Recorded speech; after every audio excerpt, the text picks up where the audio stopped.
take on the darkness, stare down deceit. Murder in the headlines, justice in the beat. From cold case whispers to killers in disguise, we rip off the mask, expose all the lies. Facts like bullets we load and deliver. Truth cuts deep like a blade in a river. Corruption shakes when the mic goes live. We dig where others won't survive. Games rolling through the smoke. Truth hits hard, no time for a joke. Deceit, murder, we name every name. No restraint, no shame, just flame. Locked on the case, we investigate. This is 12 Gauge Investigative. Let's jump in. You'll ever need 12 Gauge Investigate. We make them bleed. No games, no censors, just truth. Justice is loud, and we're the sound. This is 12 Gauge Investigative.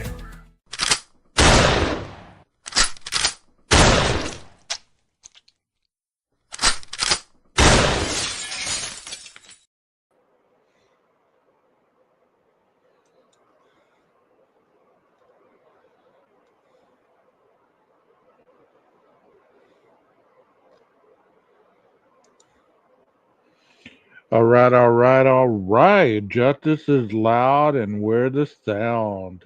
How's everybody doing tonight? My name is 12 Gauge and this is my channel, 12 Gauge Investigative. I hope you guys are doing okay. I thought I'd get on here and go over the document that everybody keeps hollering about. See what's going on. I know I'm a little late, but you know, better late than never, right? So, how's y'all's Thursday going? I hope y'all having an awesome Thursday. One more day to the weekend. We finally got some rain here in Texas. Got about a 30-minute shower. Flooded the roads. All kinds of runoff. So, it's always a great day when that happens. Let me fix this camera angle. I don't know why it went full screen. That's just crazy. I don't like that. I need to make it smaller.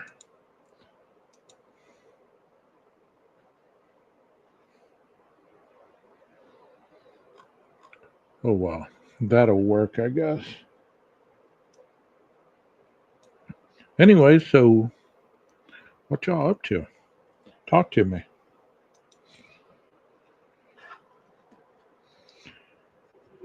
Let me mess with this for a minute. Okay, that's a little better. Let me fix this. Since we're not gonna probably have anybody on panel tonight, let me get rid of that one. Yeah, we'll do this. Hey Delby, how you doing, buddy? PKC, how's it going? I hope that you enjoyed your birthday. It's always nice to have a birthday and be able to spend it with family and going out to eat and stuff. Always great. Let me go ahead and pull this up. And anybody that's in here that's not in the chat, thank you for being here. Good grief, that is small.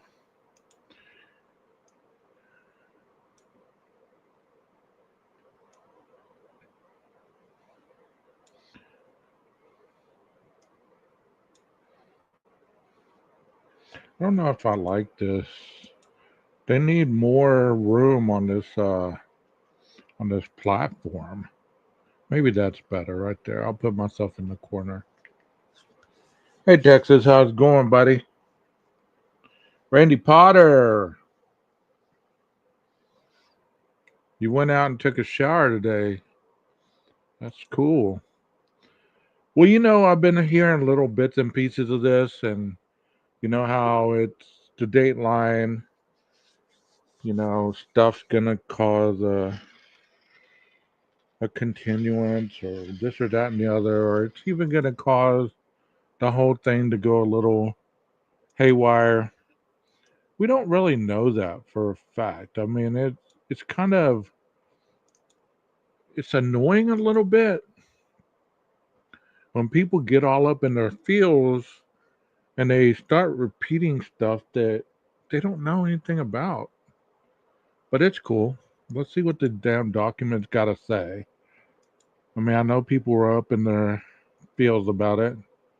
The argument is this court has an obligation to uphold Mr. Koberger's constitutional rights by vacating the trial date because the defense counsel needs additional time to review discovery and prepare for the complex merits and sentencing phase unique to death penalty cases.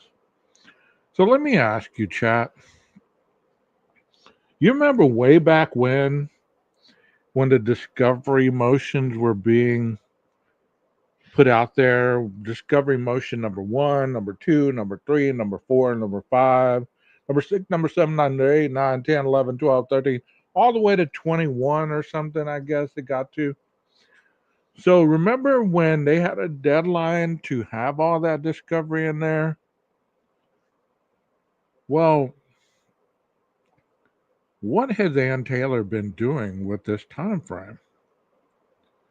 What's she been doing? That's what I want to know. What's she been doing? You know what's pretty cool is you can go full screen on this and I can still see y'all's chat. Maybe that's what I need to do, is just go full screen and be able to see y'all's chat. I'll try to do the old school thing. So I ask you guys, what has Ann Taylor been doing all this time? Can y'all answer me that?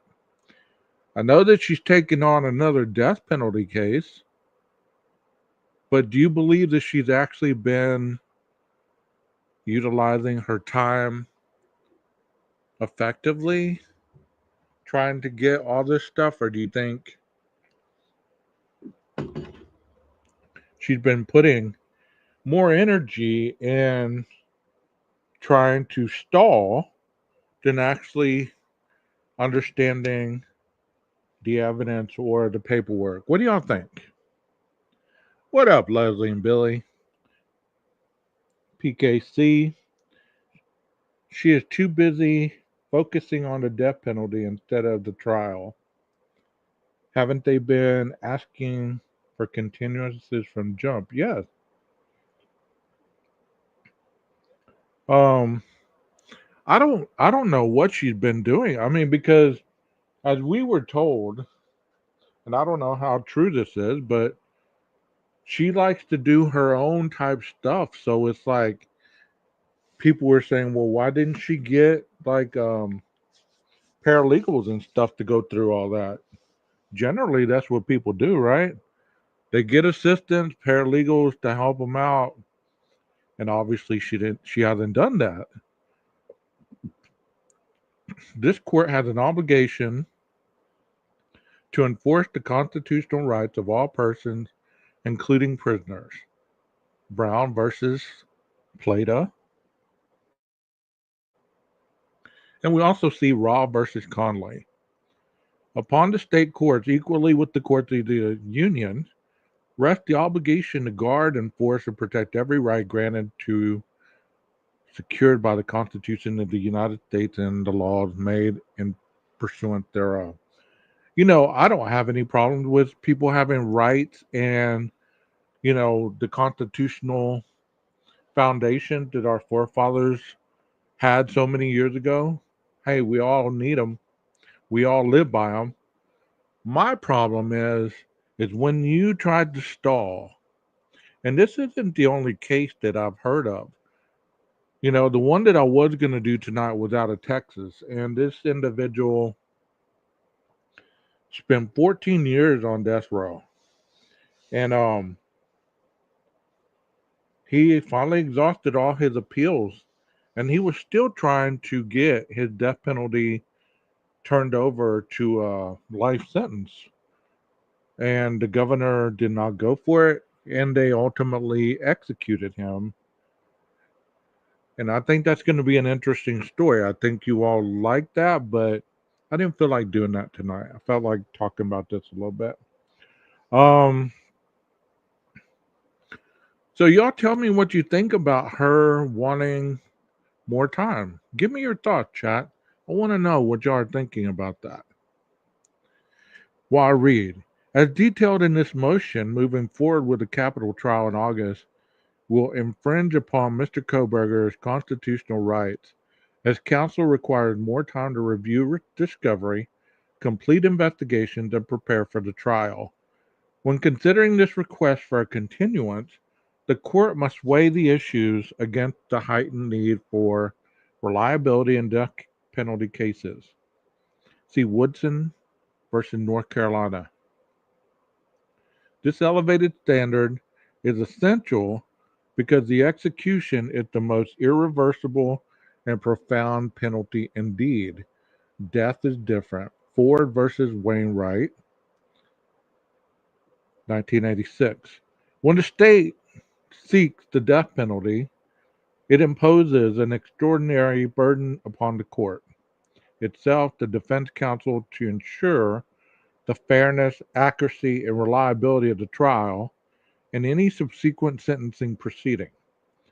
With the defendant's life stake, the trial court must be particularly sensitive to ensure that every safeguard is observed. Gregg versus Georgia. I'm reading this, but it sounds like, okay, we get it. We've gotten it since day one, since, they were setting up from the grand jury all the way from the indictment. We've heard, we want a fair trial. We want a fair trial. This man can't get a fair trial in Latah County. We got to move. We got to move. We got to move. Can't do this here. Can't do that here. Blah, blah, blah. We got to move. Guess what? They moved. And then they got a new judge. And then they kept stalling and kept throwing stuff. Well, this is not going to work. Mr. Koberger has this personality defect. He has this. We can't use the word murder. We can't use the word bushy eyebrows. We can't do this. We can't do that. Okay, so it seems to me like this is just her strategy. And I'm kind of curious. PKC, I don't know if you've been following the other death penalty case she's on, but can you attest to if she is doing the same thing with Mr. I guess his name is Mead? Can you attest to that, or is she taking a different stance on that case? Because if she's doing the same thing over there, then that's just her strategy. That's all she knows.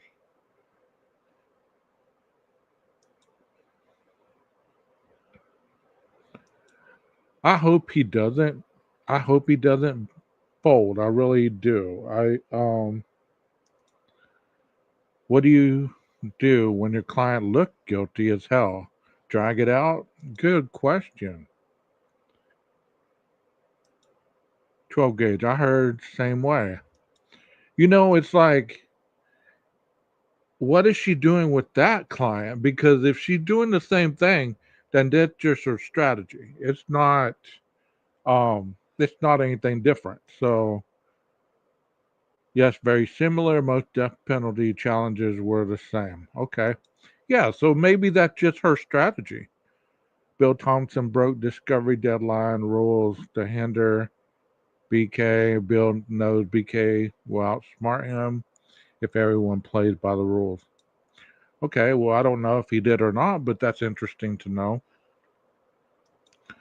So, what I'm saying with this is if her MO is to stall, delay, stall, do I agree with the Dateline stuff? I mean, after I got to thinking about it, the more that I thought about it and the more that's been leaked, and the way I heard it the other day, it really doesn't seem like Dateline leaked anything other than stuff, maybe the text messages, the photos, maybe the search history. But we had been told about the Amazon stuff. We had been told about the sheath. We had been told about the pool party. We had been told about, him supposedly meeting people there. We had been told about, the 23 times. We had been told about, all that stuff. We had been told about the Asian woman. We didn't know her name, or at least I didn't, but no, we've been told about that stuff. So I don't really know if anything that was leaked was anything that was of relevance, especially if they're not going to use any of it in court. You know what I mean?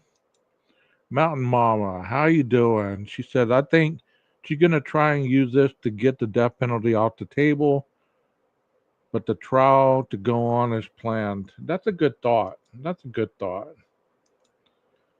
We got to hear the 911 call, of course. Her previous case was very similar. County finally agreed to a plea because it was taking too much time and costing too much money. I agree that that's probably the route that they're wanting to take.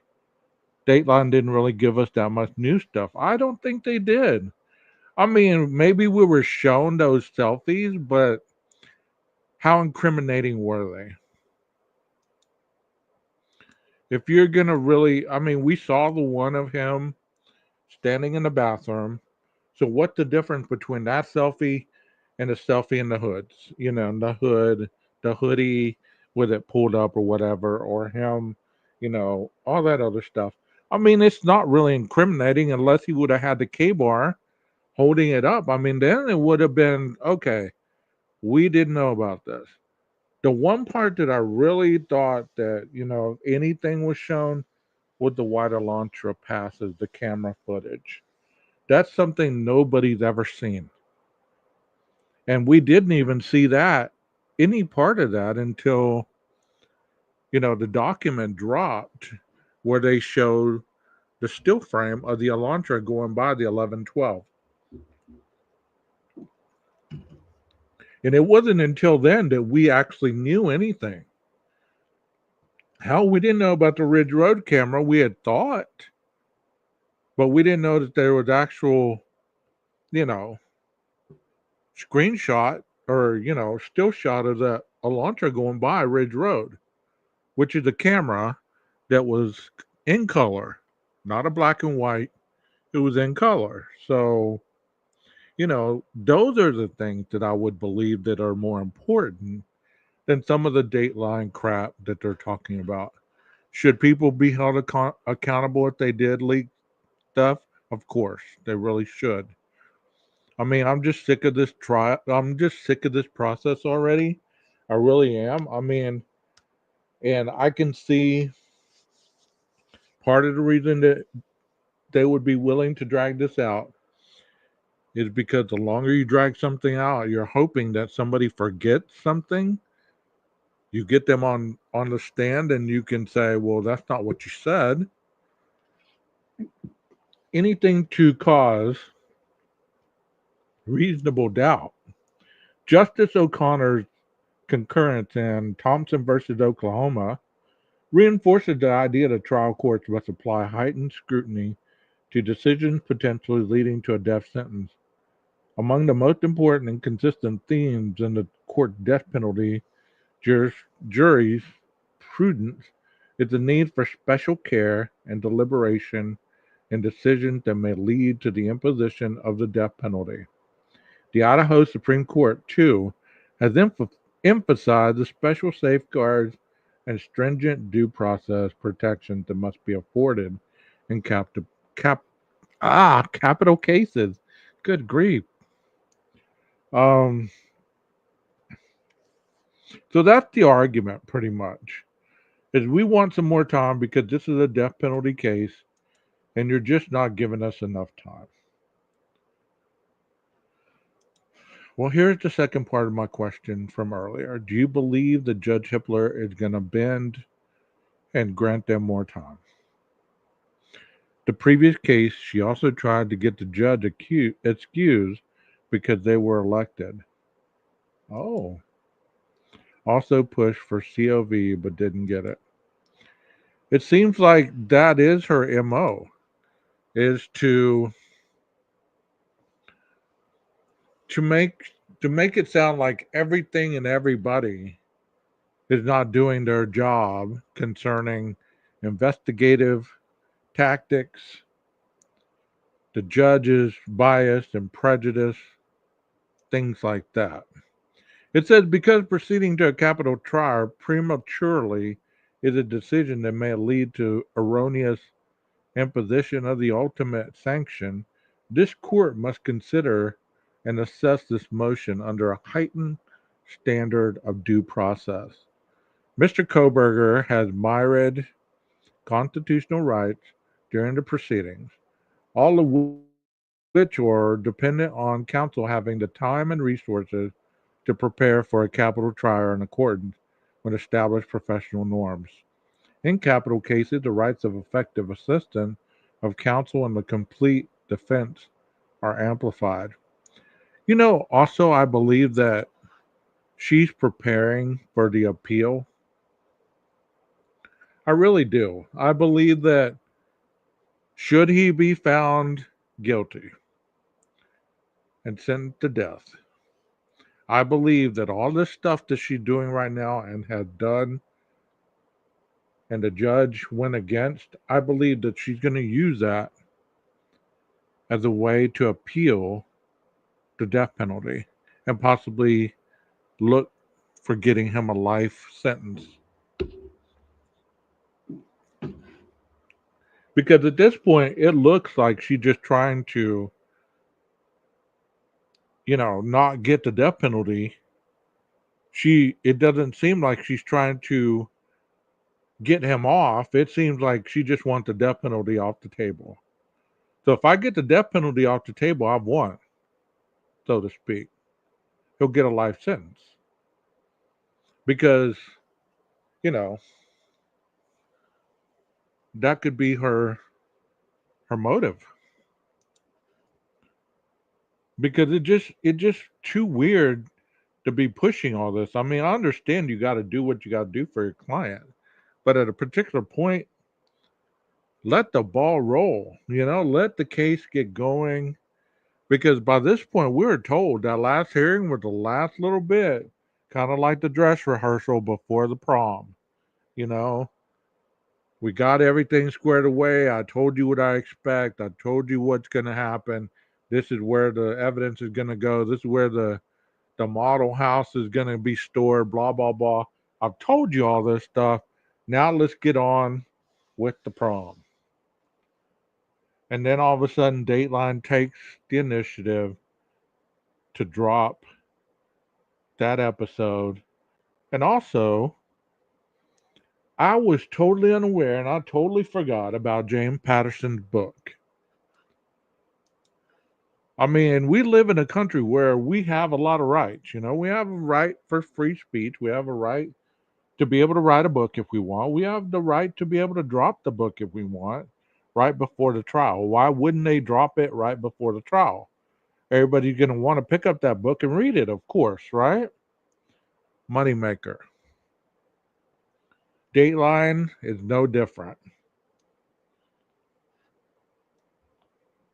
Wouldn't this make Hitler angry for deliberate delay?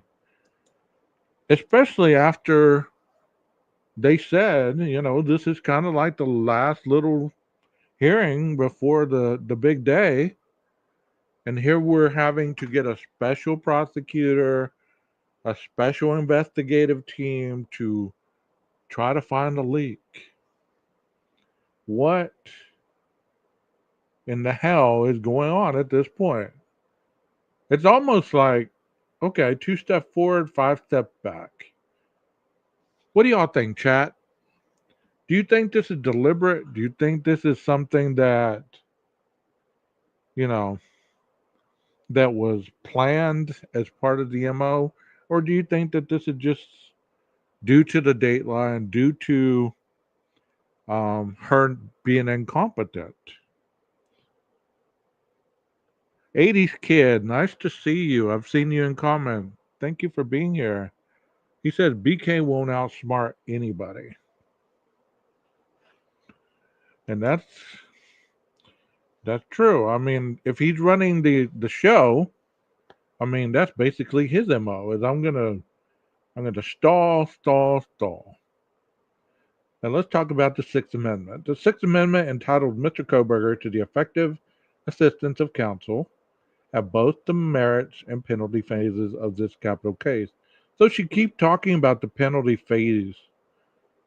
You know, it's like I want to make sure that by the time we get to the penalty phase, I want you to know that if you have done anything that I view as being prejudicial or biased or any way implicating corruption of any sort, which she should, I'm going to hold you to the fire. But I doubt, there's so many eyes on this case. I don't see how anything could be going and be exposed as this is deliberate. Additionally, and concomitantly, as part of the Sixth Amendment guarantee, as well as his right to due process as protected by the 14th Amendment, Mr. Koberger is entitled to a sufficient amount of time to allow counsel to adequately prepare the trial and sentencing. If you guys remember on the last document that we read, he was complaining that there was not a fairness in the state versus the defense ability to decipher the terabytes. Y'all remember that? When I read that, he was saying the state had a program that it was able to categorize and, put all information together, while the defense had to do it the old fashioned way. And when the state would hand over evidence as part of the discovery, it wasn't categorized. It wasn't Brady material wasn't put to the front or where they could find it. They were having to do their own stuff. And this is still, they're pushing for this as being unfair. Y'all are being unfair because y'all aren't handing us all the important stuff that we could use. We got to go look for it, and we just don't have the time. I think it is just another excuse.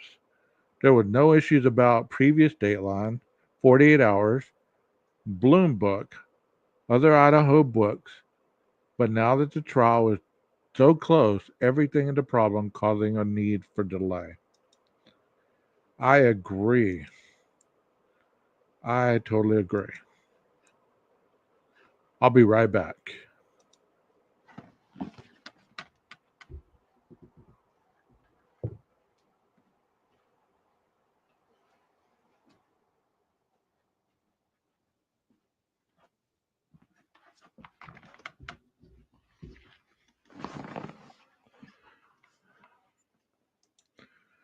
Sorry about that.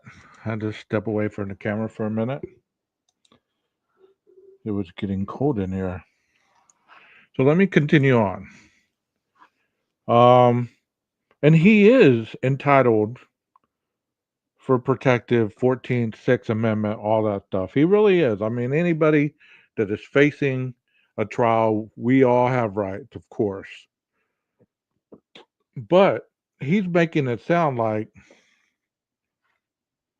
this is intentional by the state. It's where his counsel is failing to take the initiative to do what she needs to do. I mean, she got another person on board, kicked the dude off, got another person on board, and what has she been doing? Is she even an attorney? All she's going to do is testify about the DNA stuff. I mean, has she been helping out? So I don't know. It's just wild to me.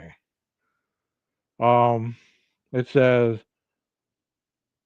Powell's made it clear that in order to preserve the accused's right to a fair trial and to effective and substantial assistance of counsel at the trial, the Sixth Amendment guarantee necessarily encompasses a reasonable period of time before trial during which counsel might prepare the defense.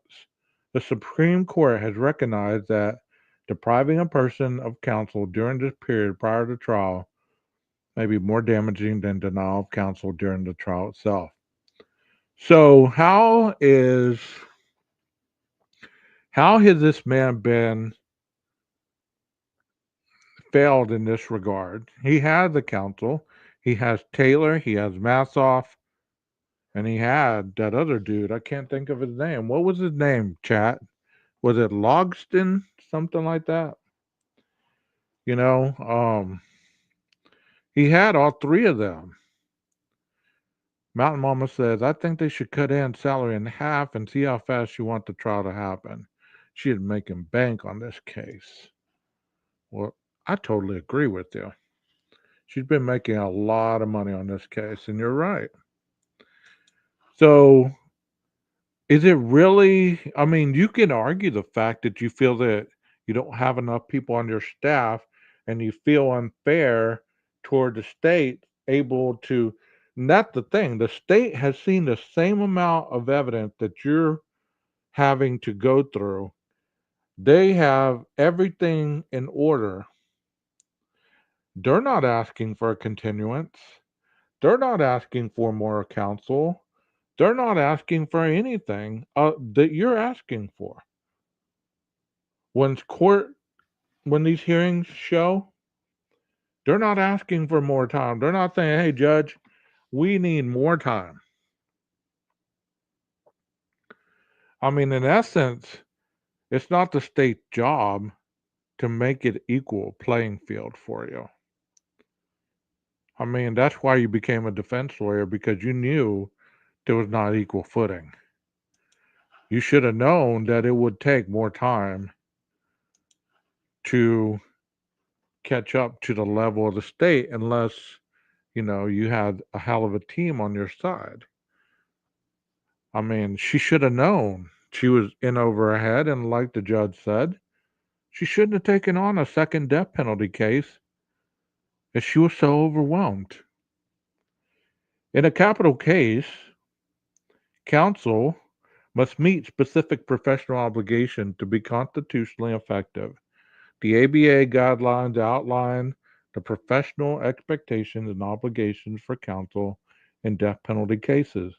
These guidelines are not merely aspirational, they represent the current consensus on what is necessary for effective representation in capital cases. The Supreme Court has consistently referred to the ABA guidelines to determine the prevailing professional norm for counsel's performance. For example, in Wiggins versus Smith, the court explained that the ABA guidelines for capital defense serve as guides to determining what is reasonable and represent well-defined norms. Similarly, in Rapilla versus Beard, the court emphasized that it is the lawyer's duty to conduct a thorough investigation of the case's circumstances and explore all avenues leading to facts relevant to the case merits and the penalty if convicted, citing the ABA standards for criminal justice.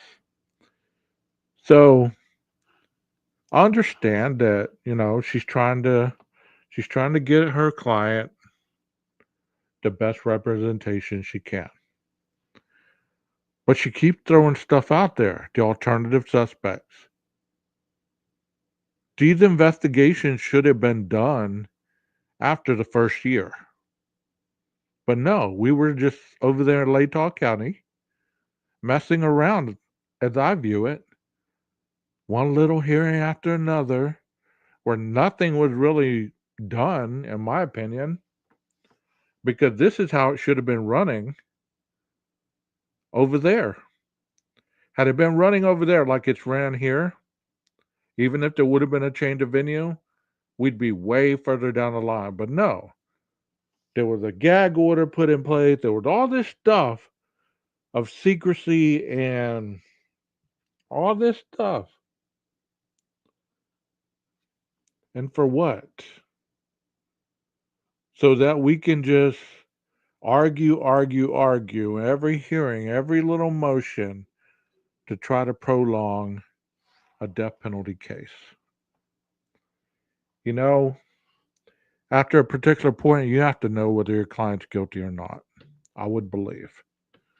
And I know she stood up there and said, my client is innocent and blah, blah, blah. I've heard her say it. Hey, Sirius, thank you for being here. I've heard her say it, and I know you have as well. But after a particular point, you got to ask yourself, do you really believe that, Anne? Or have you just not got to that part of the evidence yet? Have you not gotten to that part of the box? Are you just in the 25% of the box? You haven't gotten to the meat and potatoes of it. So it's easy to say my client's innocent because you haven't seen the implicating evidence on him. Hell, I'd say he was innocent too if I hadn't gotten to that part of the box yet. You know? Because it seems like either you don't take the time to do what you need to do, or you just are hoping that you can stall this out as long as possible. And for whatever reason, you can win an appeal on the appeals avenue. Here we go. The Ninth Circuit, which would review any death sentence arising out of Idaho state courts, has also repeatedly relied on the ABA guidelines and expressively recognized the guidelines as a proper measure of the adequacy of an attorney's investigation.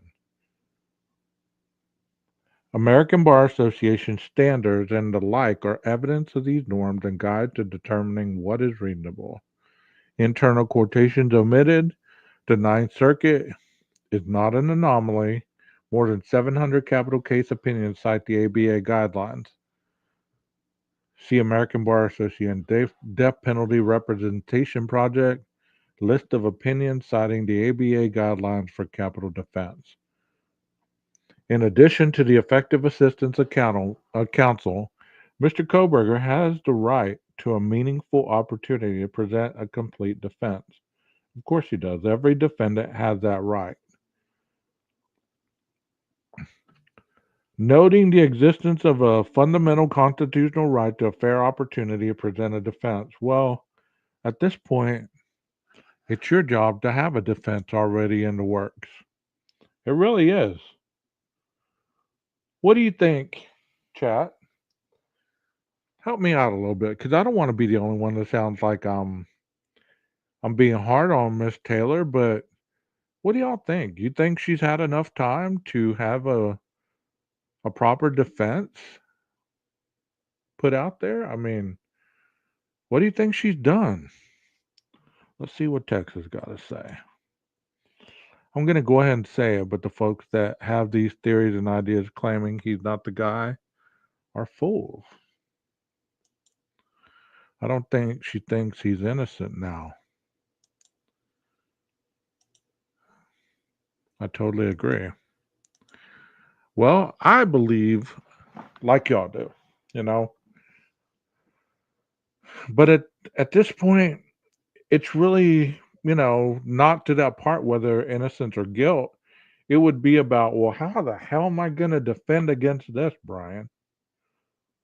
They're still like running around or running away from the alibi. We don't hear shit about the alibi anymore. You ever notice? Anytime the judge says, okay, I need an alibi by this point, then we get 100-page fucking document dropped. Excuse my language. But you get 100-page document dropped that kind of takes the focus off the alibi. You get what I'm saying? It's like every important piece that he should have had by now, we've just danced around the truth for this amount of time, and it still hasn't happened. Even after all this time, I heard today that the 4 weren't even killed in the house. Yeah, they said that a long time ago. They're supposedly killed in the tunnels or out on Linda Lane.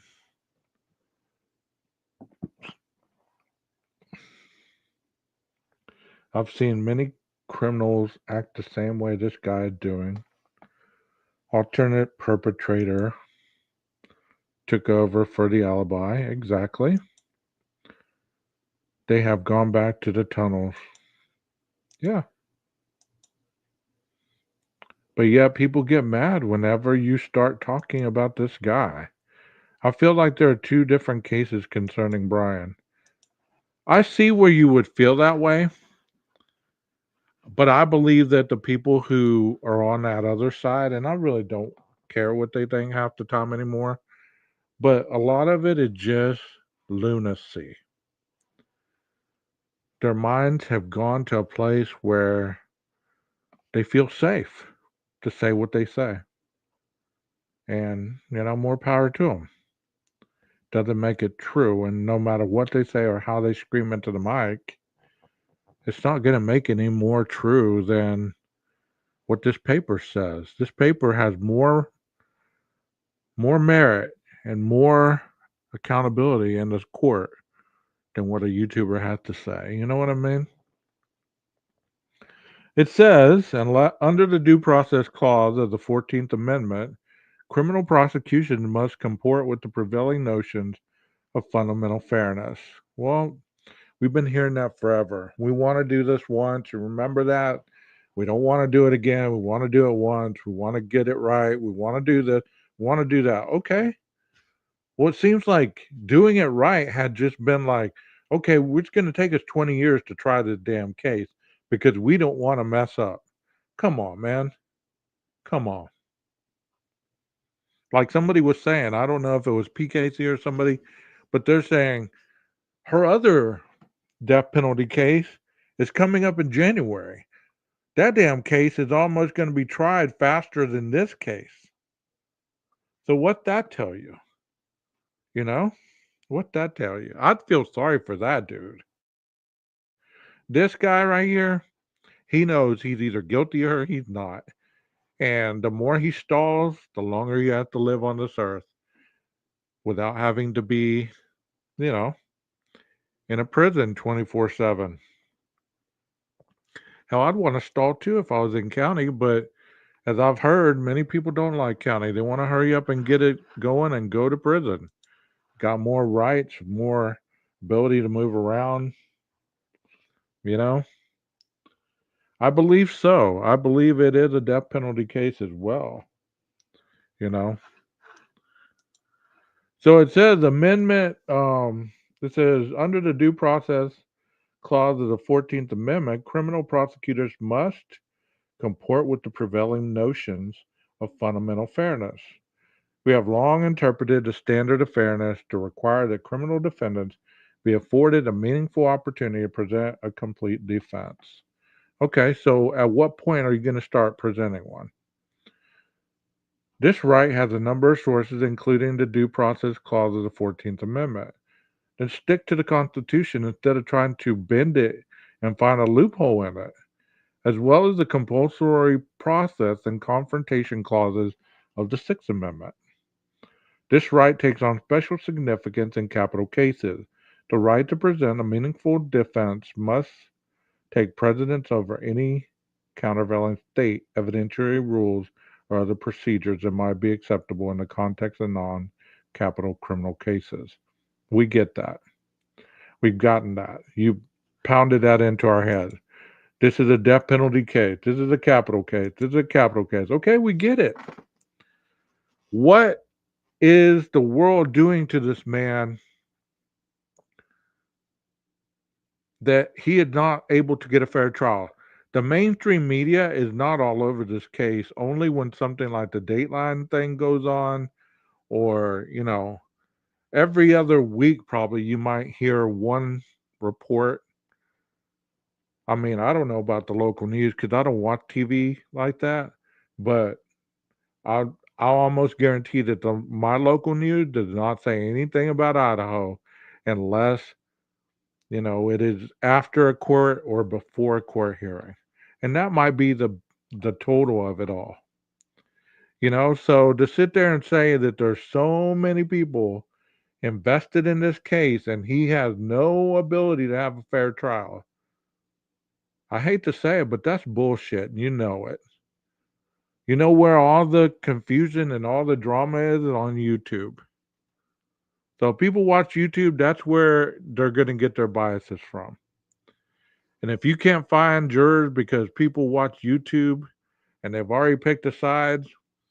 And, hey, that's on y'all.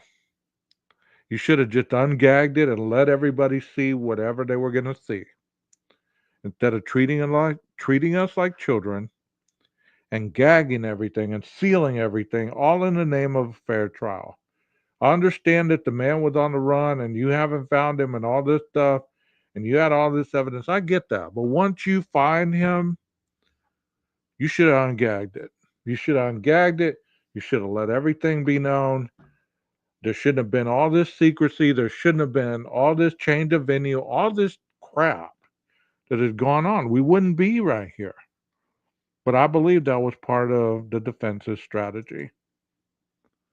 And I believe a little bit it was the prosecution strategy as well. You know, this case is a cluster. And it's gotten to that point where you don't really know who's pulling the strings anymore. Her other case had only been charged with half of his capital crimes. I don't know if they're waiting to file charges or just letting it go since he is up for the death penalty. Who's the prosecuting attorney in that case? PKC? We get the fact that we want a fair trial, we want a meaningful defense, we want him to have everything he needs so that there's no question after the trial whether he was able to be given certain things. But by this point, I believe that the defense had done nothing but plant seeds the whole way. It's almost like, I know I'm incapable of defending you. We're going to hope for the best that we find something that the state has messed up on, or that somebody leaked something, or somebody did this. And I'm going to put these in the motion, because if it's not on paper, it didn't happen. So that's what you're taught in all this court process is this, and everything you do with documentation. If it's not on paper, it didn't happen. So this is just creating a paper trail. Mr. Koberger is also entitled to an individualized sentencing determination, a constitutional right that is uniquely reserved for defendants facing the death penalty. And I don't disagree. I don't disagree. Whether it said Mr. 12 Gauge is entitled to an individual, or whether it was somebody else, Mr. Texas Ranger, whatever, whoever, we are all entitled to that because we are citizens of the United States. I'm not against that. I'm against her behavior as a defense attorney. I have an issue with her. I have an issue with that. And I've always had an issue with that.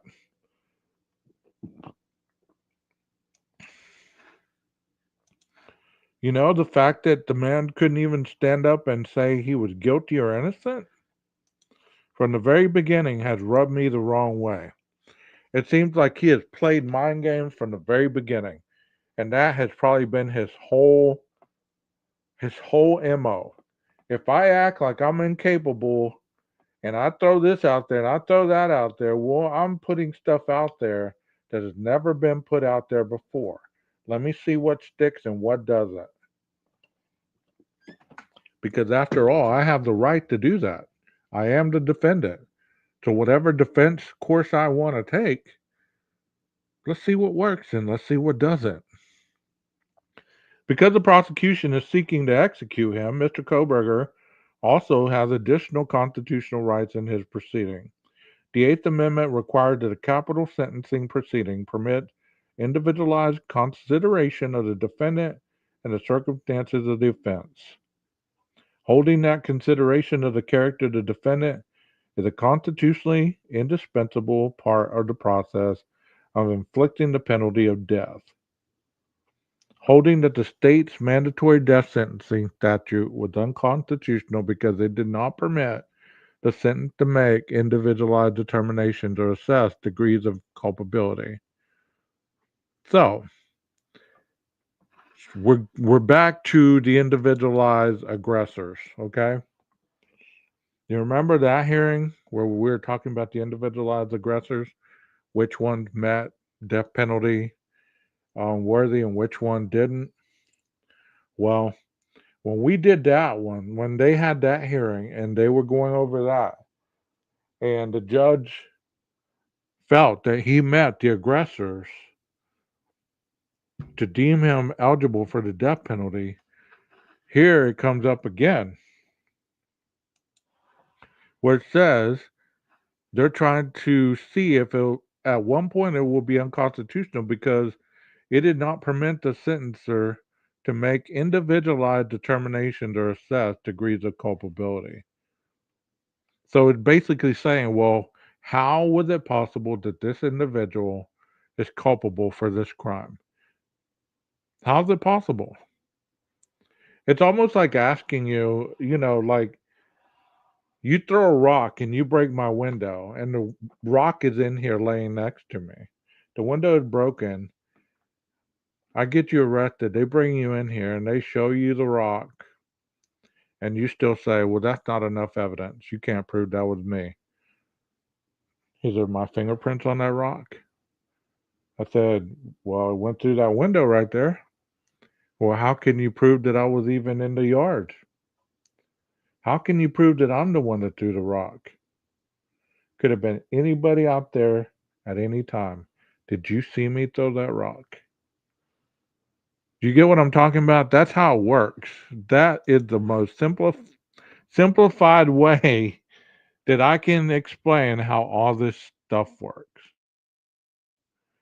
It's basically for every piece of evidence, there is a question that intertwines it where you have to say, okay, now I got to prove in my story how I was certain that I knew it was him. Okay, there's a footprint in the yard that matches your shoes. Okay. How many people own these shoes? Do you get what I'm saying? And it goes on and on and on and on. It's really an exhausting process. And that's what these papers or the document that we're reading right now are basically breakdowns of what I just did with that scenario. We got to make sure that he's not deprived of the due process and Eighth Amendment right to individual sentencing where the appellate court failed to consider all mitigating evidence. As the Supreme Court noted, we insist on individualized consideration as a constitutional requirement in imposing the death sentence, which means that we must focus on relevant facets of the character and record of the individual offender.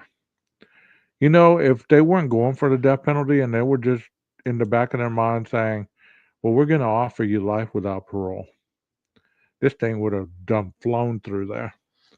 There wouldn't have been all this drama. How she she would have probably been pushing for it. Take the plea, Brian. That's the best they're willing to do. Take the plea. Yeah, that's why we have so many cameras everywhere. As far as I'm concerned, the DNA puts him in the house. Well, I mean, you still have people asking, well, how are you sure that was his DNA? And there's multiple ways that DNA could have gotten in the house. Okay. The U.S. Supreme Court has repeatedly emphasized that in a capital case, a jury must be given the opportunity to consider all evidence that may weigh against the death sentence for any particular offender. This evidence includes anything at all from the defendant's life history and cannot be limited. That a sentencer may not be precluded from considering as mitigating factor any aspect of the defendant's character or record of any of the circumstances of any offense and the defendant proffers as a basis for a sentence less than death. Reversing death sentence becomes statute precluded consideration of facts and circumstances proffered in mitigating circumstances. So basically, all these cases right here, and I'm not going to read all 40 something pages.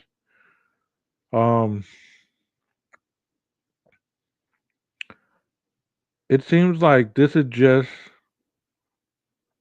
part of the dress rehearsal. It really does. Last bit, last ditch effort for her to try to, okay, I asked you in court, you shot me down. Now I'm going to put in a document to see if you're still going to shoot me down. So this says it is well established that life history records that must be collected include, but are not limited to, all records that may be in existence and which bear any of the following subjects. And we've seen this one already: medical history, complete prenatal, pediatric, adult health information, exposure to harm substances, substance abuse, mental health, history of maltreatment and neglect, trauma history, educational, employment, military, multi generational family history, genetic disorders, vulnerabilities, prior adult and juvenile correctional experience, poor adult and juvenile, religious, gender, sexual orientation, ethnic, racial, cultural, and community influences, socioeconomic, historical, and political factors. So it just keeps going on and on. I believe that this is basically just the last effort of the defense to say, I'm going to throw all this in there. And then we're going to talk about the dateline, you know? Why not? Let's add that in there too. You know? See, that's a lot of paperwork. A lot. I believe that she did that all for nil, though. I really do. Because this judge did not seem like the judge that, he seems like whatever I say is what I mean.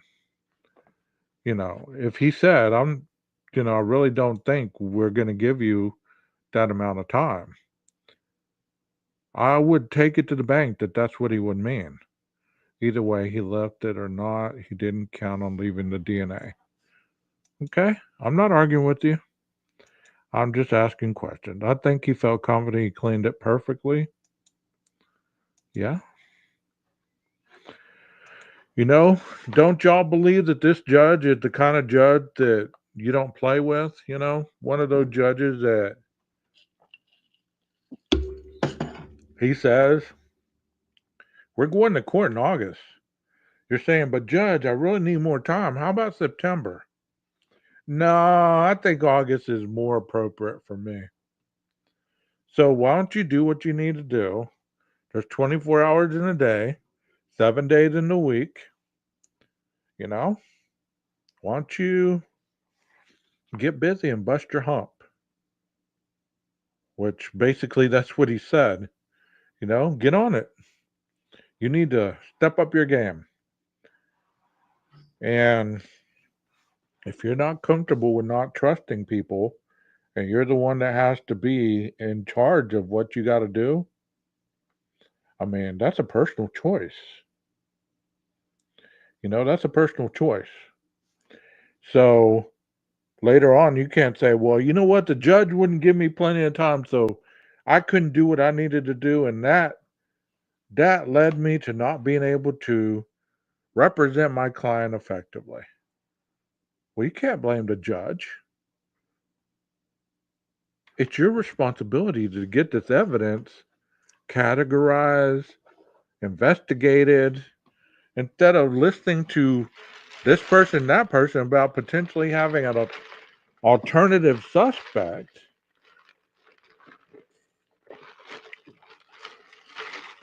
If you know, you know, right? How many of you know about that? How many of you know about that life? That double meat cheeseburger, boy, it put me under tonight. I think smiling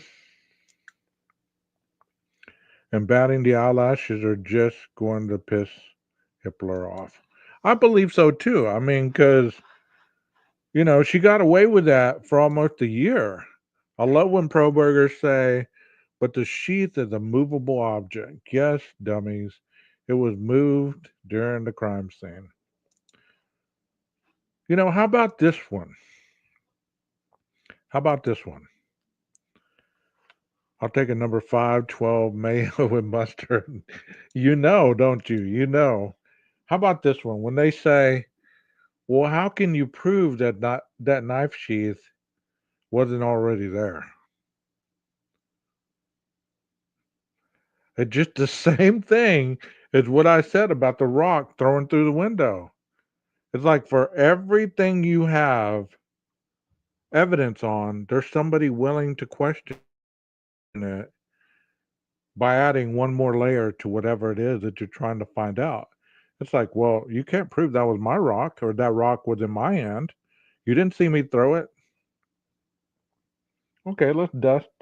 Oh, there's fingerprints. Let me take your fingerprint. Oh, these fingerprints match. Well, you still can't prove that I was standing there and threw that rock through your window. Oh, we're going to go that route.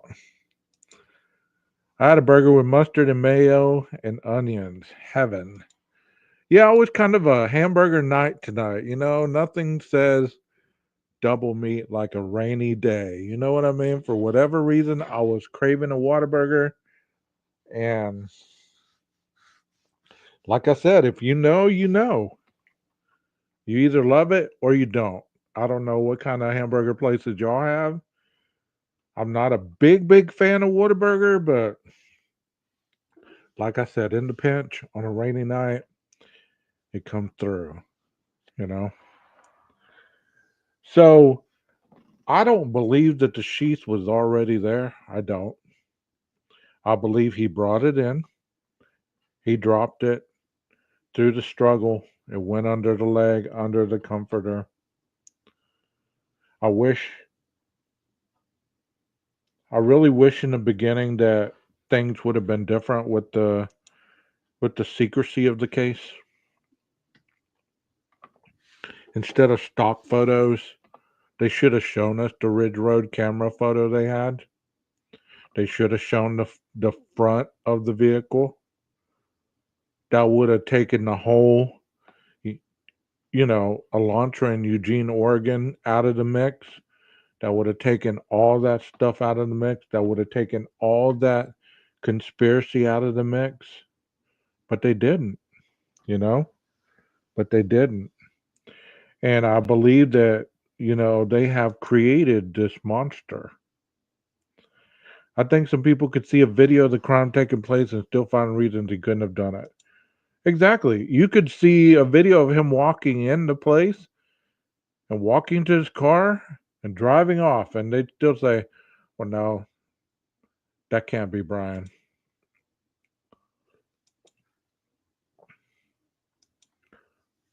And won't be able to explain or defend the sheaf evidence. I had a fried crawfish salad today, and it was so good. That does sound good, bro. Man, you eat good. I need to come visit you for real. But I mean, at this point, I'm not getting on here and saying guilty or innocent. I'm really not. I'm way beyond all that craziness. Because you know what? The jury's gonna be the jury. I hope that they sequester the jury once they get them. That way, no more leaks or no more other stuff, and they ungag the damn thing, and we go on with life. I really do. I hope that's the avenue that we go. I believe that we have reached the point where the gag order is not applicable for anything other than just to create drama. I've said repeatedly that if someone was setting Koberger up, they did a terrible job. Only one speck of DNA. Wouldn't you think a little more DNA would have made more sense? Yeah. And like somebody had said at one point, they said, if they were going to set him up, why not take some of his blood and smear it, or some of the victim's blood and smear it on his vehicle? Go and smear it on his apartment door. Just take a little bit of the victim in a Q-tip, go smear it on his apartment door. Where only you know where that is. So, he leaves. You go after he leaves, go smear it on the door, and then say, look what we found. Look what we found. We got our perpetrator. I mean, it's silly. It's silly to think of the way that people try to defend this case. Very good point. A speck of DNA sure sounds like BK tried to clean his knife sheath before leaving the apartment, but missed the spot. Yesterday I made lemon blueberry surprise. That sounds delicious. Wonder what the surprise was. But honestly, wouldn't you? I mean, if you're really gonna set somebody up, you're not gonna do it on a knife sheath. Like that just doesn't make any sense. Why not do it at an apartment where you could say, well, there's no reason this victim blood should be at your apartment. None. You know.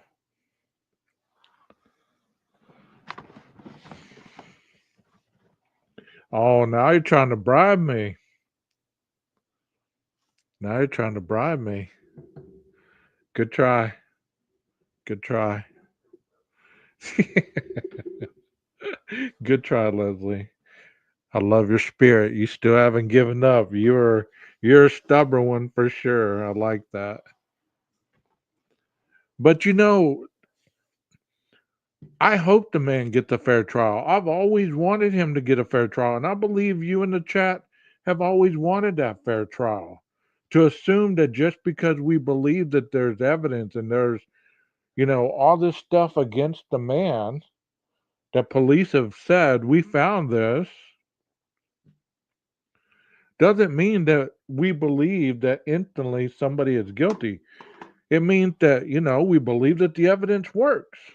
And like I said earlier in a little short that I posted, mens rea, if you don't know what that is the mental aspect of a criminal mind. You have this type of mindset that is more culpable to create a crime like this, and the evidence that you put into it, it either fits or it exonerates.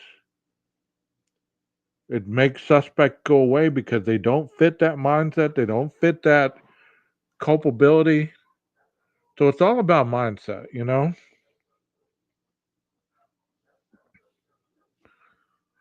I need to put these away to make these smaller.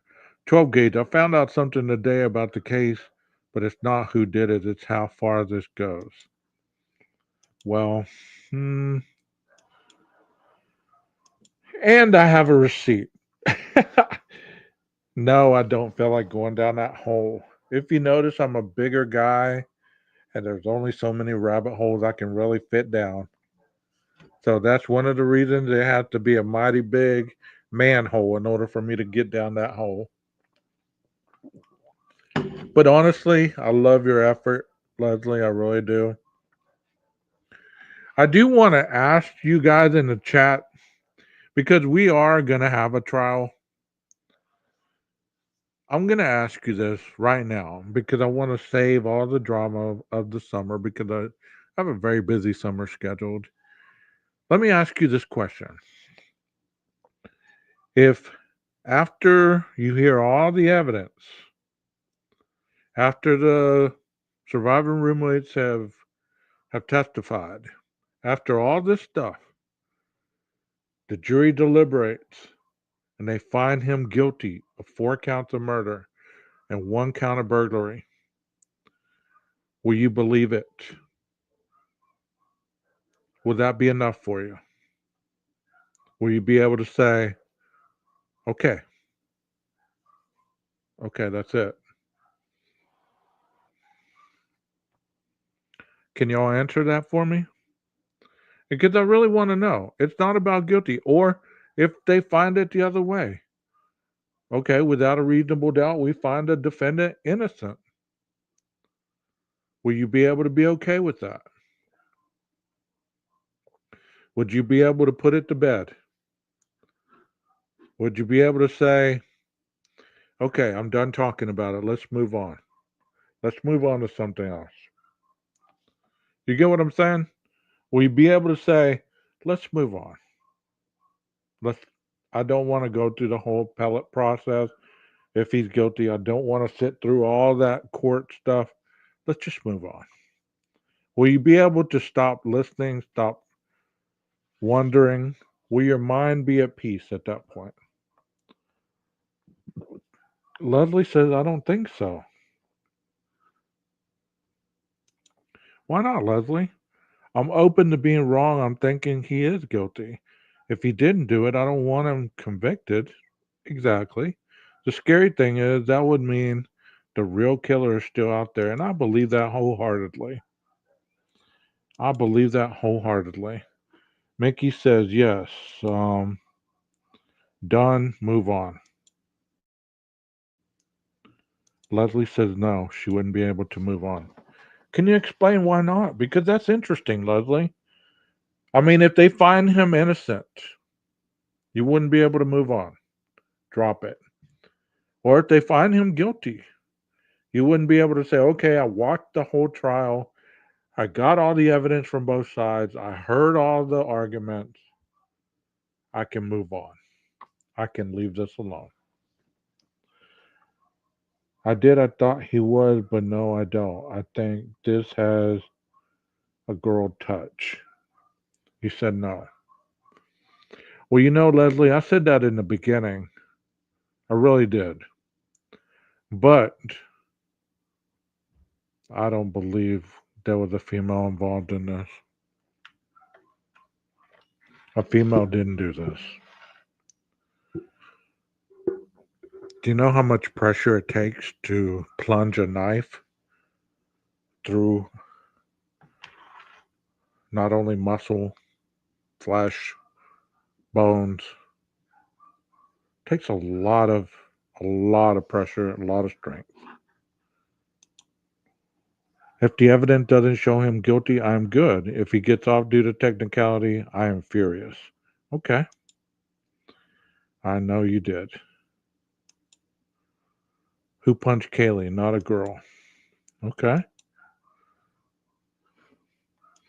And that's fine, Leslie. I mean, I know that you watch a lot of different creators. So it's easy to hear something. I was there at the very beginning, so I'm not going to fault you for any of this. I'm really not. I watched a lot of creators very early on, and it seemed like I would go to one, and they'd be on one side and be like, okay, that sounds right. Then I'd jump over to another one, and they'd be like on the other way, and I'd be like, no, there's no way. Okay, that other one sounded all right, but let me go with this one. That was all over the place. And then I thought to myself, you know what? I just need to make me a channel. I just need to make me a channel so that I can just stay in one position, because it's going to drive me crazy if I don't. Well, the proof hasn't been shown, Leslie. We haven't gone to trial. All this stuff that we've been told, for all creative purposes, this could be evidence, but it could also not be the evidence that's going to be used in trial. You get what I mean by that, Leslie? It could be incriminating by viewing it, like the search history, the buying the knife sheath, all that stuff. It could be incriminating. But there could be also other stuff that is either biological or forensic based that shows even more of a connection that we haven't been told of. That's what I'm saying. If that gag order wouldn't have been there, we'd know everything. And there'd be none of this. Nobody's saying he's guilty. Nobody is saying he's guilty or innocent. I'm with, PKC. If it's a technicality, that's crap, because we've spent so much of this time wanting the truth.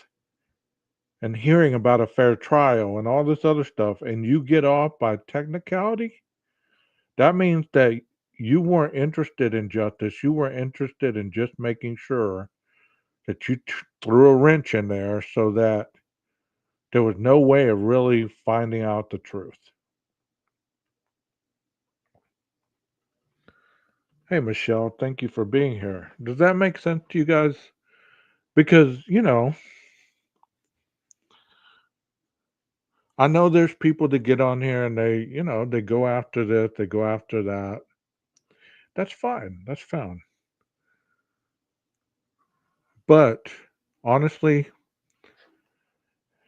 Leslie, if I have a suggestion, and I do, I would suggest that you wait until the trial and then make your mind up. Because every day there's somebody coming out with something different that's already been talked about, but they're just tweaking it just a little more to make it sound a little more devious. Like how long did we go, and no shade at the creator, but how long did we go with the tunnels and the reflections and the flushing the drug down the toilet and all that stuff that we've heard about? It made a good story. The cartel, the gangs, and snitches, and this and that and the other. It makes for a good story, like a good book. But we're not writing a book. We're not reading a book. We're looking at somebody's life that got taken. 4 people's lives who got taken. And that's the terrible part of it.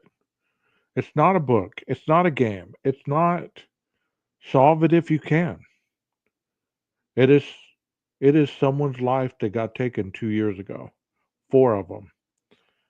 Does it matter what Dylan was thinking while she was there laying in the bed? Does it matter really what she did running downstairs, or whether she saw her, whether she thought she was alive, whether she thought she was dead? The fact of the matter is she didn't meet the police's criteria to be arrested as a possible suspect. If she was, we might find out that she was interrogated at one point. But up to this point, we have no clue whether that happened. So everybody going against her and Bethany and everybody in between, you can have your beliefs. You really can. That's what makes YouTube so interesting. But you also have to remember these are real people. These are real lives. This is a real town. This is a real community. And to be talking that ill on all the people that live in that town, people you don't even know, if you have any empathy whatsoever, you would understand that if that happened in your town and you were part of that little circle that knew that person that got thrust into the national spotlight, and all of a sudden your name started being called out there for a potential part in it, or knowing something, or having a mischievous past, how would you feel? How would you feel? You know? I'm just saying that, we need to wait until the hearing, the trial. And we need to have some grace on these surviving victims. Because it really doesn't matter whether we agree with their lifestyles, we agree with what they were doing at 1122, whether we think that 1122 was a hub for, debauchery and Sodom and Gomorrah and all this other stuff. You know what? All that doesn't matter. 4 people lost their lives in one time and one night, and it could have been 6. And the fact that you blame the other 2 because the 4 died and they lived, that is just terrible. That is just terrible. And people say, well, had it been 2 dudes, they would have been arrested and thrown under the jail. Not necessarily. Not necessarily. Hunter went in that house. His DNA was all over the place, I'm sure. He wasn't arrested. You get what I'm saying? So you have to be a critical thinker. I know you didn't, Leslie. I know where you're talking about as far as a deeper level. I know who you're talking about. Living here, I just can't support corrupt LA and prosecution cartel drug gangs. Some make it sound like a third world country. Exactly. And you're local. You're a local. To talk about some place as if I know this person, this person, this person. I mean, there's some creators you would think lived right down the street from all the people they talk about. Like they know them on a first name basis, just because they've Googled the hell out of their name and found pictures and photographs and all this other stuff. It doesn't really mean that you know who they are, what their personality is. Even Ashlyn Couch has gotten some shade. There's no way that she could have been Maddie's best friend. Kaylee was Maddie's best friend. No, Kaylee was like her sister. There's a difference. Well, they had a falling out, so that means that there must have been something going on there that, you know, they could have met. That's what happened. She was a part of that. No. They fought like sisters. And if you've ever fought with your sister, you understand you don't talk for a little bit, and then you make up, and it's all better.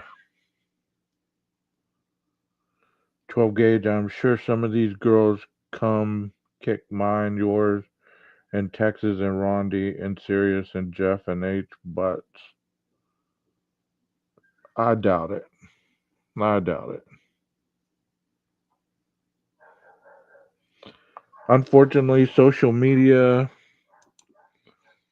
has been detrimental to a lot of court cases. People have a hard time with seeing cases should be in court of law and court of public opinion.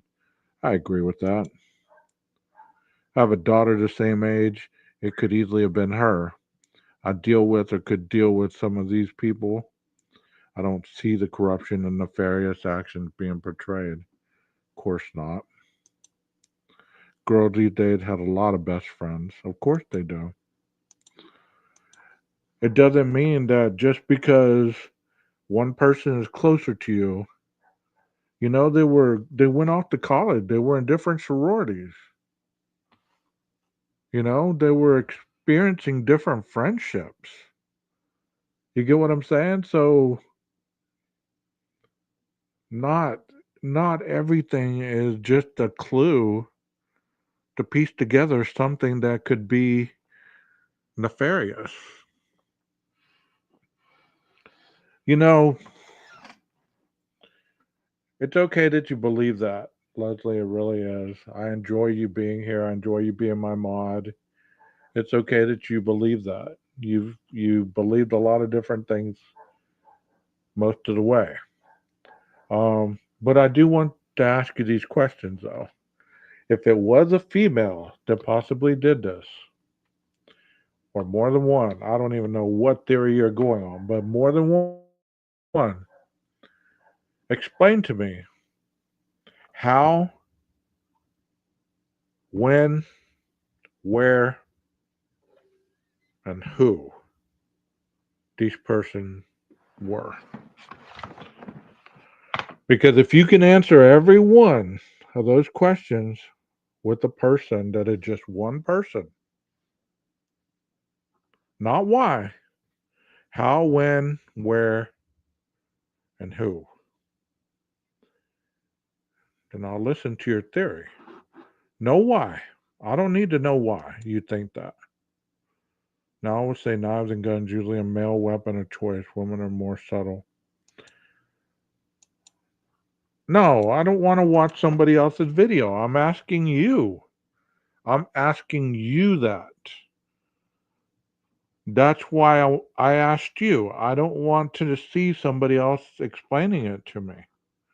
Because they have their opinion does not necessarily mean that that's logical. Leslie and Billy girls can definitely be cruel, that's for sure. The ones in junior high. Right. I've had the same two best friends since college. Almost 30 years later, we're all still best friends. Like sisters. Yeah.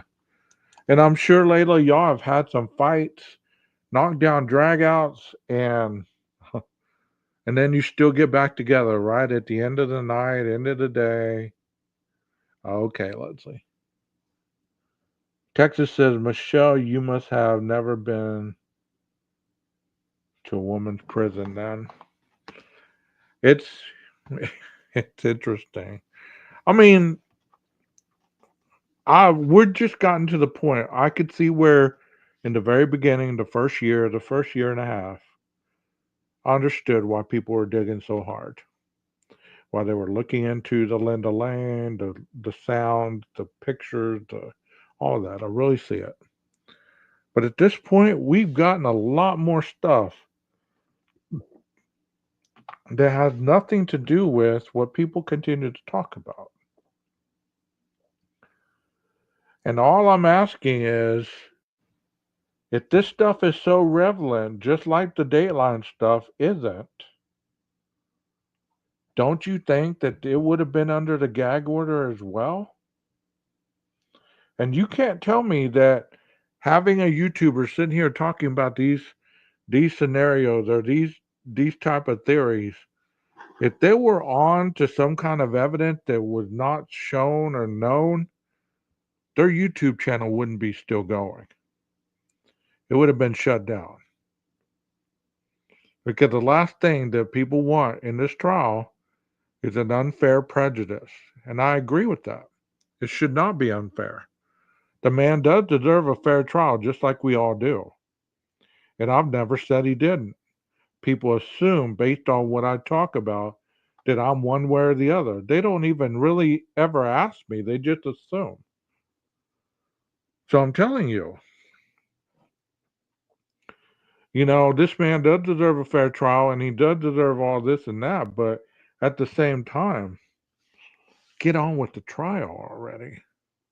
Stop stalling. If his attorney can't do it, fire her. Get somebody else in there that can. He should have done that a long time ago. She seemed tired. She seemed wore out. She lost her mother not long ago. She's incapable mentally of being in the here and now, I believe. But that's on him. He's choosing to stick with her.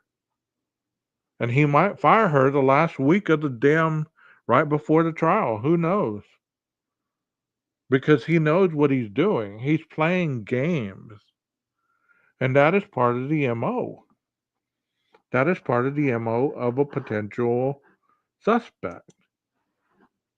Even though Dateline put out some information that may have been hearing, isn't really no different than what we do on social media. It all comes down to theories and speculation. Of course. Of course. It's kind of like when you hear a channel talk about breaking news or breaking information and they play a little portion of the 911 call. Everybody went crazy when we heard that. And then another creator played the whole thing, and we went crazy when we heard that. So, should they have been able to continue doing what they've done since the 911 call if that wasn't public knowledge?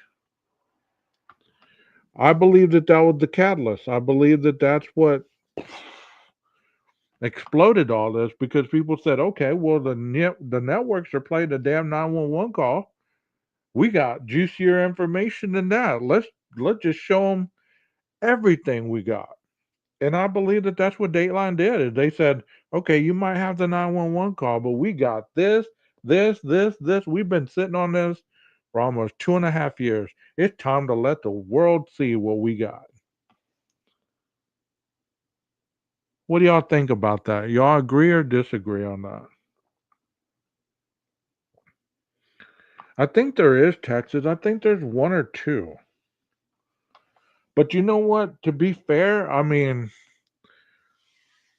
I think he's going to ride with her till the end. But mentally, you just lost your mother.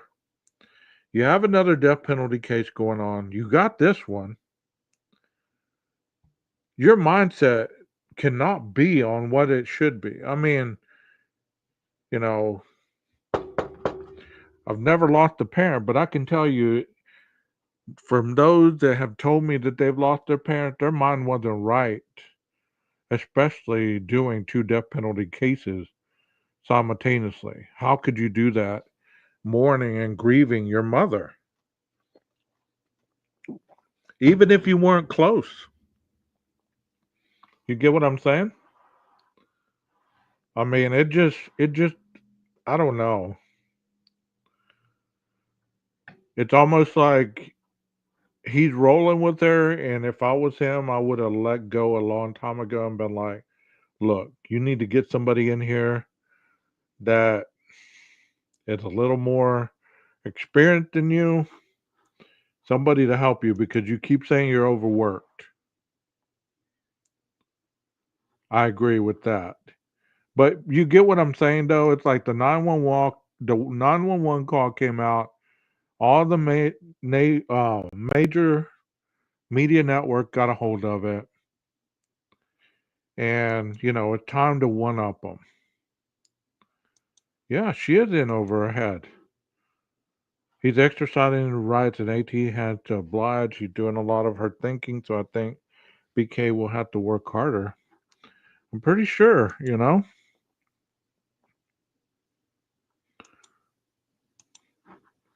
Thank you for being here, Alexi. It's just about thought process, and I'm glad that you are able to see both sides because I've never once have gotten on here and said that he doesn't deserve constitutional rights or anything that, he doesn't deserve due process, all this stuff. I've always said he deserves a fair trial. I've been on board with that since day one. Everybody deserves a fair trial if you've ever been accused of anything. You deserve to be able to clear your name. I just don't agree with the way things have gone regarding the tactics his attorney has used.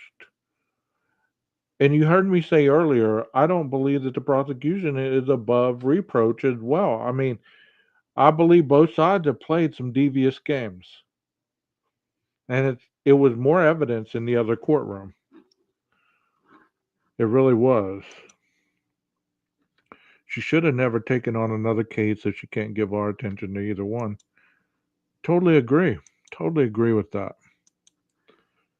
You know, you must represent your client to the fullest. If your mindset is not there, you must. What's the difference in him representing himself and Bundy representing himself? You know what I mean? It's like I was really shocked that he got a public defender. I thought this dude is going to want to represent himself. Watch. I really did. I mean, I said that to myself at the very beginning. I thought, what this dude want to represent himself because he thinks he's brilliant, you know? Yeah, where's Cochran dead, I think. And so is that Bailey guy, the dream team. He deserved due process, but competent defense lawyers, not overburdened, allow an outside factor. Exactly. Because it's kind of like saying, hey, you got that deadline, or we got that deadline for that paper to be due in 3 weeks, and we're at week 2.5, and I ask you, hey, are you almost done with that paper? And you tell me, well, you know what, I really need a lot more time. Well, how much of it you got done? Well, I just barely started on it last night. Well, what's been going on that's kept you from doing what I asked you to do? Especially when you know that I'm all about deadline, that I'm not about issuing, you know, extensions or anything like that. That's what I'm saying is like, what type of judge this is. What would make you think that it'd be okay to extend what he's already told you? We want to go to trial no later than August. How you asked for September, he shot you down quick. No, let's kind of go August. I think BK has left AT out to dry. I don't think he's helping her at all. He couldn't even plea. That has always bugged me. Lori Vallow is trying, not very successful. Very true. Let's see. What did I just hit? Hold on a second, guys. She isn't going to back out. I think it's money and notoriety. If she can win this, can you imagine? Yeah. But if she loses it, it's just another loss. She really not going to win unless she gets him off totally, unless he's totally innocent. If she gets him the death penalty or the life without parole, that's not a win. She saved his life, but he's still going to prison, so she really didn't do anything. I mean, people forget she is a public defender. She's not a high powered lawyer like some people believe that she is. She's a public defender, and that's no knock at them. But most public defenders do not win high profile cases. They don't. That's one reason why a lot of people don't go with public defenders.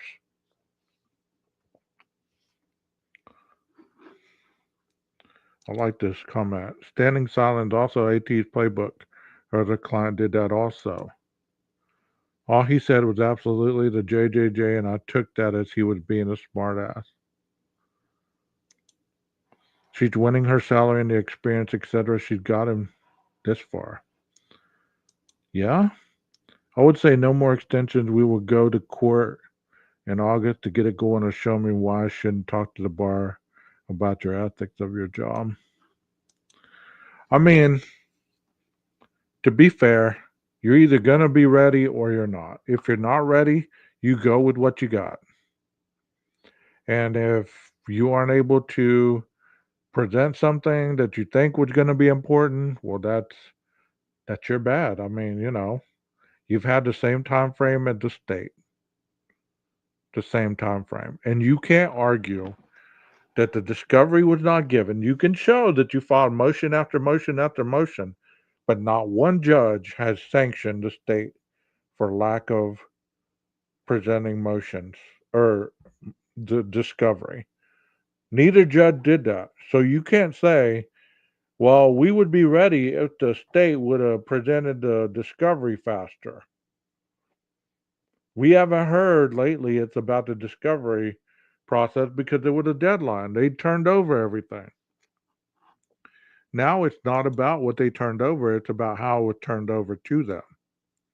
AT waited 6 months trying to get BK's indictment thrown. Yeah, she did. No more wasting the court's time. I agree with you. AT is riding a fine line when it comes to being ethical. My opinion, not wanting the prosecution to hire an expert to talk to Brian, and she wants to be in the room with him when he's talking, taking questions, and saying, yeah. I mean, it seems like she's taking this too personal for some reason.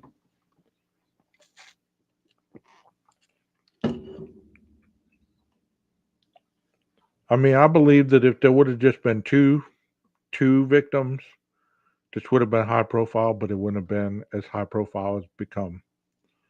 The fact that it's 4, that's what made it this huge. Because there's murders every day. There's a murder happening right now.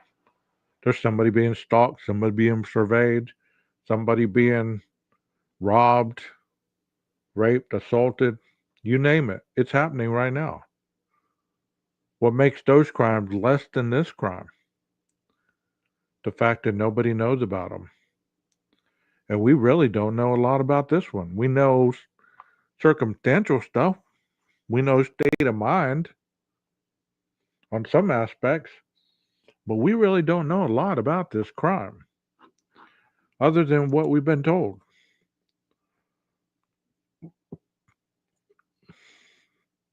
Yeah. And she walked through the house just like they did. Yeah, maybe she's going to write a book.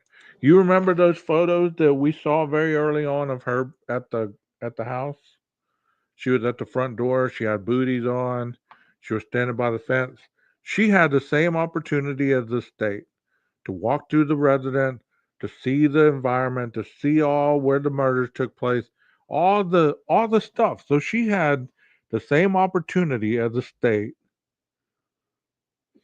What does she know about this case that she needs to look through all those video files or whatever?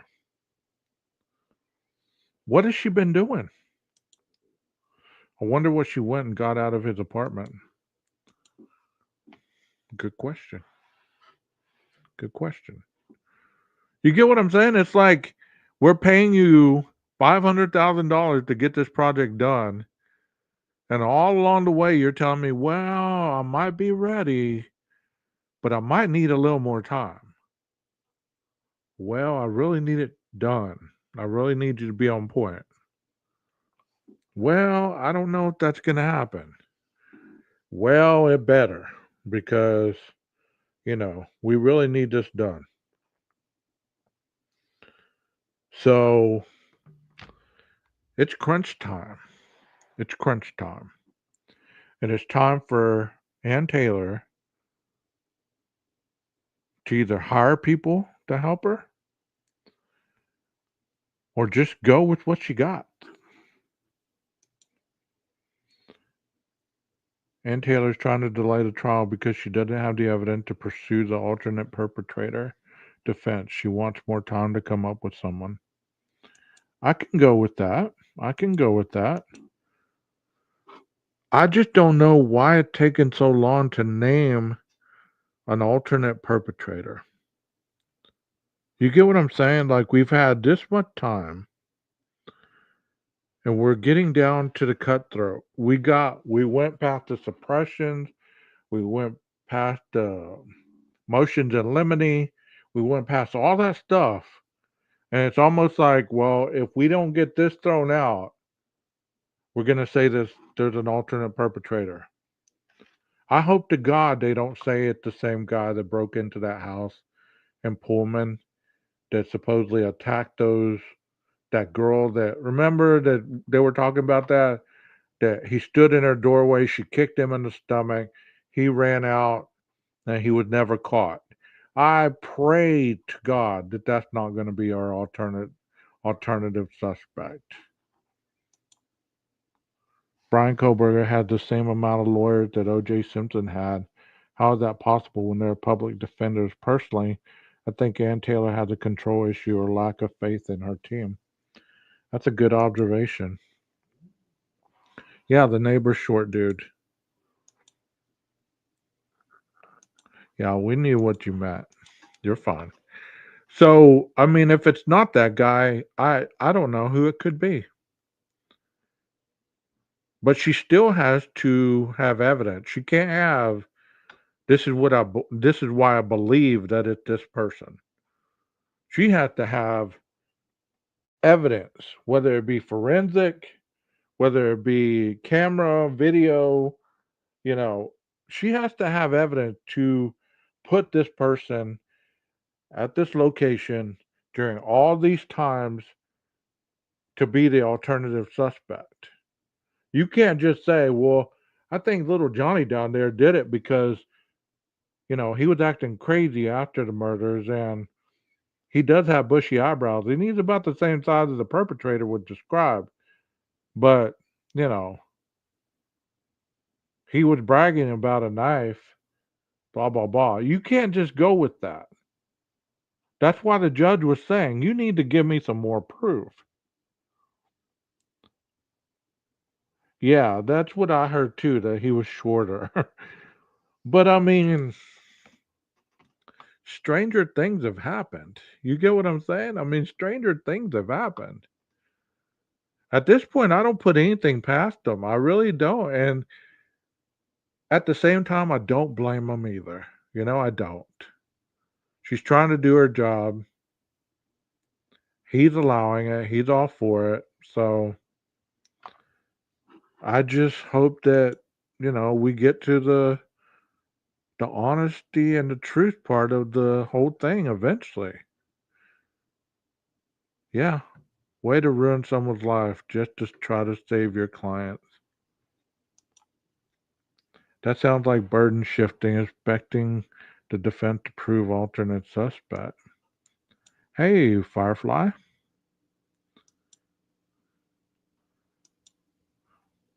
I mean, I just don't understand what would compel them to even say, "Well, we got an alternate suspect." I hope she doesn't bring Kobaka into it. That guy has suffered enough in a lifetime, even more after death. I'm with you on that one. 1,000,000%. Defense just needed to provide reasonable doubt. That's it. Maybe BK is telling her to keep looking. It was his job. Perhaps he is looking too. It's her job to do what her client asked. The prosecution perhaps should have given her less but substantial material. I mean, you are really on it. I mean, that's it. And that's what I believe she's been trying to do, is just plant that seed of doubt. If you can plant that seed of doubt and you can get one juror to go along with your narrative, then, she's done her job. She's done her job. But she can't just half ass it, so to speak. It seems like there's been documents that the court has asked for that they have not gone above and beyond, that they've had to kick them back because they've been too long, or they haven't been long enough, or they haven't gotten enough information in them, that the court has had to ask for more information, more directive as far as what they were meaning. And you would believe, as professionals, that you would have all this information done correctly the first time, that you wouldn't have your paperwork kicked back, that you wouldn't have all this stuff going on. You'd think that, well, my team's going to be able to put it all together and the judge isn't going to kick it back because there's not enough in there.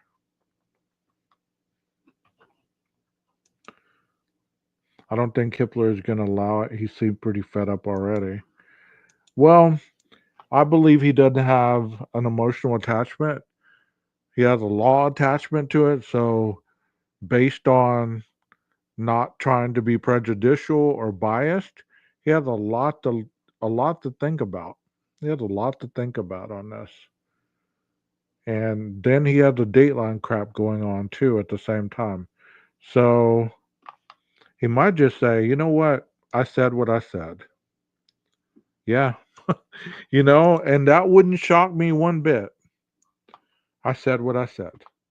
You already knew the answer. You wasted the ink. You wasted the paper. Good try. I said what I said. You know?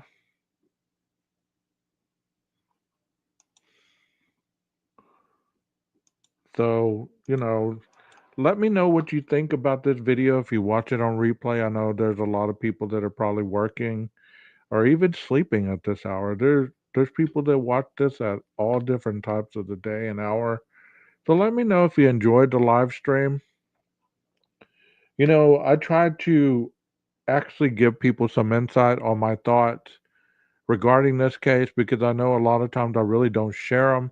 I share more about the documents and stuff like that. But I do want everybody to know that I do and have always wanted this individual and every individual that is sitting in front of a court to have a fair trial, and that their lives, their rights not be infringed on. But does it always happen? Is it always 100%? No, it's not. That's why we have the appellate courts, just in case things slip through the court. What I like, it seems to be very victim oriented. I'm not sure that Ann Taylor was very happy about the judge wanting to hold seats for the other two roommates and calling them victims. I don't understand why people don't believe they're victims.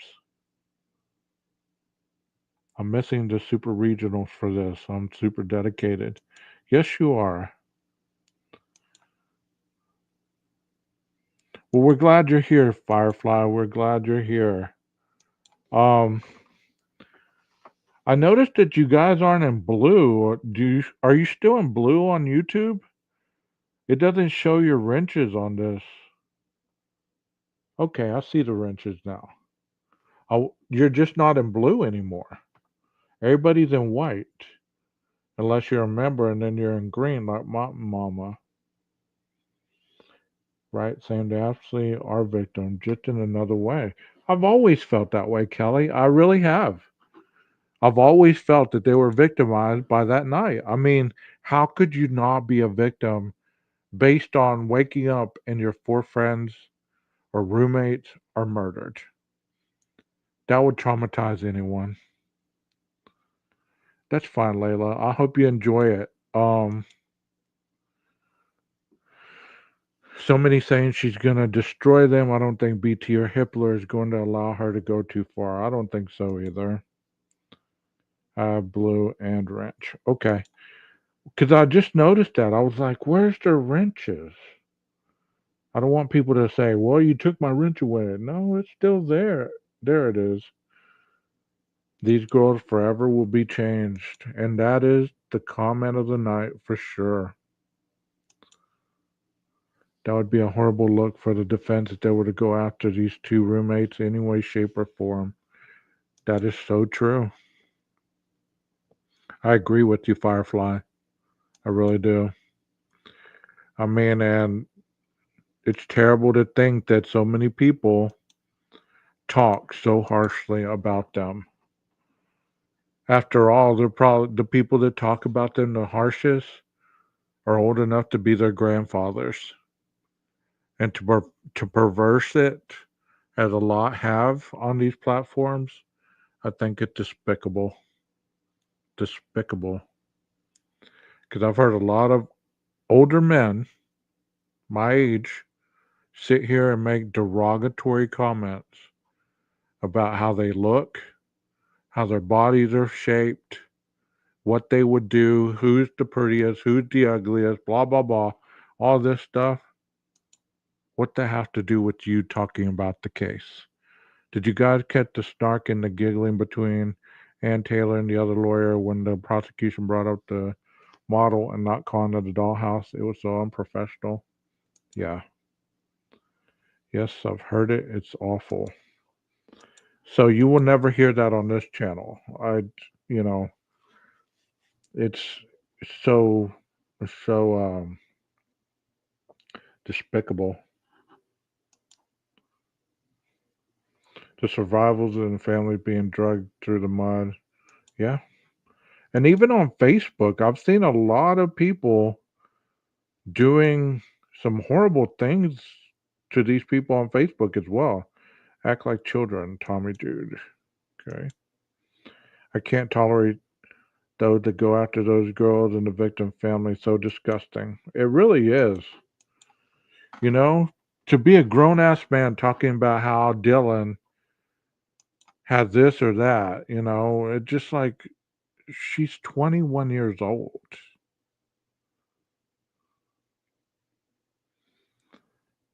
You know, they're young. As an older female, I'm not sure how I would handle it. I imagine I'd be wearing a white jacket. Yeah, I probably would too. I probably would. I've been arguing with them on their 12. Good for you. The fact of the matter is a lot of us have lived through a lot of traumatic events in our lives, and we've probably been ridiculed just the same.